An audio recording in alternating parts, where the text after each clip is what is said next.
हमने Islamabad high court से रजू किया था। बेसिकली चीफ साहब ने ऑर्डर किया था कि ट्रायल जो है वो जेल के अंदर जो किया जा रहा है, सिक्योरिटी रीज़न जो है वो एक जो बहाना बनाया गया था, यानी कि वो बहाना जो है जेन्युइन है। तो उस ऑर्डर को हमने चैलेंज किया था कि ये ओपन ट्रायल होना चाहिए। और ये जज साहब जैसे कि आपको पता है कि एंटी टेररिज्म कोर्ट के जो जज हैं उसी अदालत को कंस्टिट्यूट किया गया है ऑफिशियल सीक्रेट एक्ट के तहत।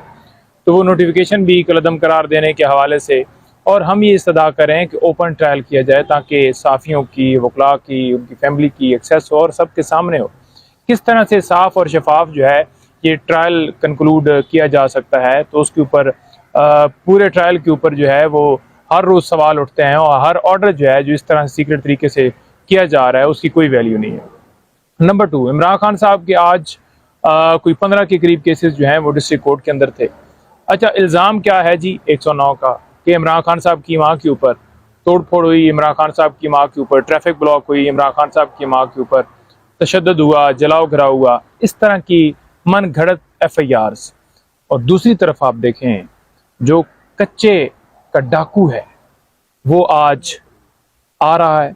और देखें आप पूरी जो रियासत है वो किस तरह से पहले दिन से लेकर जब वो वहाँ से लंदन से रवाना हुआ तो किसी ने रास्ते में गिरफ्तार नहीं किया, उसका स्टेटस जो है वो इश्तियारी का था।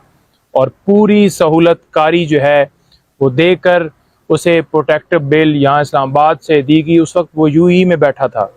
कोई भी बंदा अटॉर्नी के ज़रिए यहाँ पर फाइल नहीं कर सकता, इस्लामाबाद हाई कोर्ट ने ये रूल बनाया हुआ है, लेकिन थ्रू अटॉर्नी वो बेल फाइल हुई।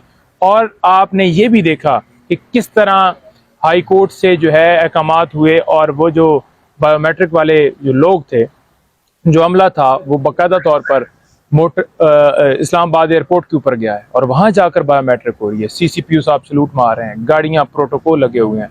और मेरे भाई उसका स्टेटस जो है वो इस वक्त जो है वो सजा याफ्ता मुजरिम है। उसका स्टेटस कैसे चेंज हो गया? एक बंदा 4 हफ्ते की छुट्टी लेकर अदालत से मेडिकल के ऊपर बाहर जाता है, और बाहर जाकर वो जो है वापस नहीं आता। जो कौम के साथ वो एक जो है वो क्या कहते हैं वादा करके गया है, और उस वादे को तकमील नहीं कर रहा, और कौम के साथ धोखा करके वो वहाँ पर रह रहा है और वापस नहीं आया, और उसके बाद वो इश्तियारी हो गया है।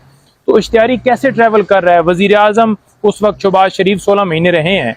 मैं हैरान हूँ कि वो कैसे उनसे मिलते रहे और लोग कैसे मिलते रहे। उनके ऊपर 216 के तहत क्या FIR दर्ज हुई? क्योंकि हर इश्तियारी को पनाह देने के ऊपर, उसकी सहूलतकारी करने के ऊपर FIR दर्ज होती है। आपने नहीं देखा, कोई FIR दर्ज नहीं हुई, बल्कि उन्हें बाकायदा तौर पर प्रोटोकॉल दिया गया। मरी में जनाब एक्स प्राइम मिनिस्टर का प्रोटोकॉल दिया जाया है। मेरे भाई इमरान खान के ऊपर सिर्फ मुकदमात दर्ज थे और इमरान खान को सज़ा नहीं हुई थी। उसके बावजूद इमरान खान साहब अपनी सिक्योरिटी लेकर इस्लामाबाद हर रोज़ पेश होते थे।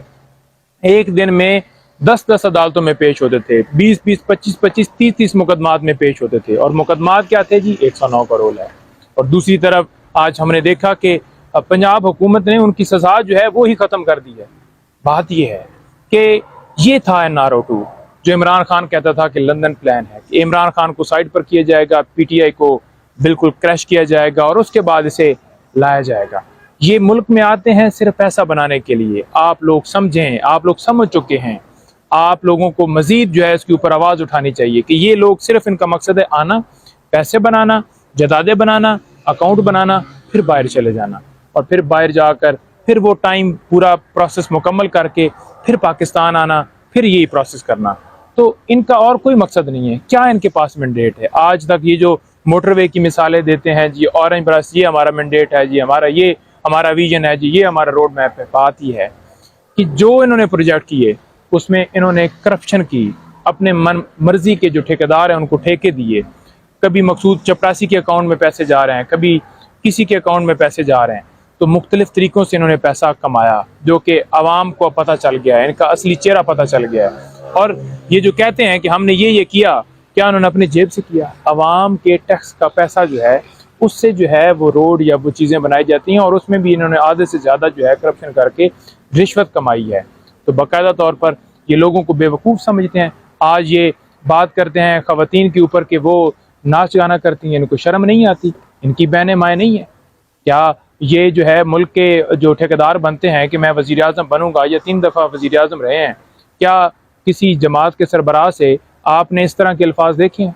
ये इनका असल किरदार है। जो ये कहते थे हमें पता चलता था कि जनाब बेनज़ीर जो है साहिबा मोहतरमा शहीद, उनकी जो है वो हेलीकॉप्टर से ये तस्वीरें फेंकी गई। आज वो हकीकत नज़र आ रही है कि इनके ज़हन किस तरह से गंदे हैं, क्या माइंड है। और लोगों को कहते हैं जनाब कि आप कैमरे ऑन करें ताकि जो है वो पता चले कि कितने लोग जो हैं वो मरियम कहती है, लेकिन कोई उठाता नहीं है क्योंकि ये किराए के लोग लाए थे। किसी का विजन के साथ तो कोई भी नहीं था, किसी को पैसे दिए गए थे, किसी को मोटरसाइकिल का लालच था, मजदूर लोगों को भूखा कर दिया है, उनके पास 2 टाइम की खाने के पैसे नहीं है।